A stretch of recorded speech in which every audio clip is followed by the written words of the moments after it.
father eventually became a steel worker. My mother was a domestic for a long time. But of course, my father did some of everything because, again, he's unskilled. He quit school at second grade, basically because he had to, as he said, go to work. He had to indeed go to work with my grandfather and worked in the fields, always on the basis of scarcity. That we got clothes once a year. Let's just say it was clear that money was always an issue because there was never enough. And so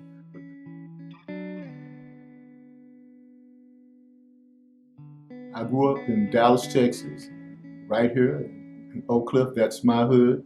My father was an air conditioner repairman back in the day when there were very few black people who actually did that job. It was when it was the beginning of integration, the end of segregation. He was the son of a maid. So therefore, we were entrusted with being very conservative and being very frugal with our money.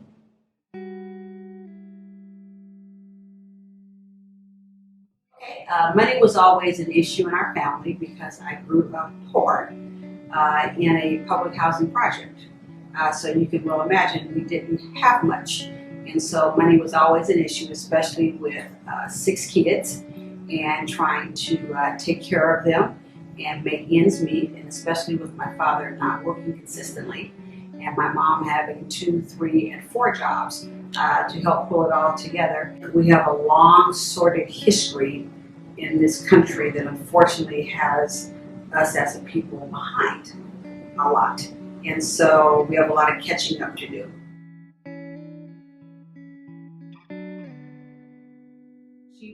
Both my mom and my dad, they were government employees.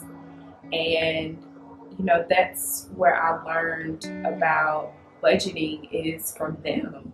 I went ahead and I would watch them sit down at the kitchen table, throughout the week, any given time with their yellow memo pad, and would go through and write out all of their bills and expenses and everything. And then as their paychecks would come in, then they would check it off, and then they would also balance their checkbook.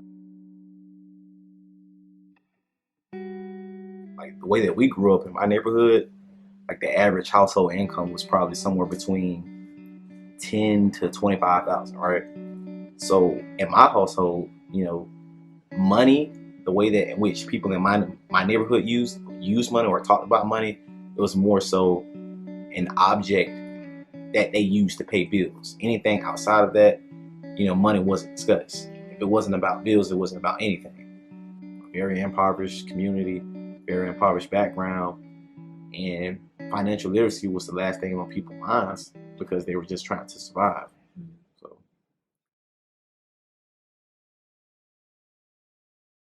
My dad is a physician and my mom's an attorney.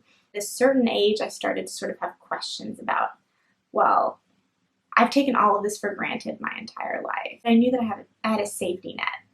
And I think that is often the difference between generational wealth being passed on and, and people without generational wealth really struggling, because you can be totally uneducated about finances. And if you have a safety net, well, then it's totally fine.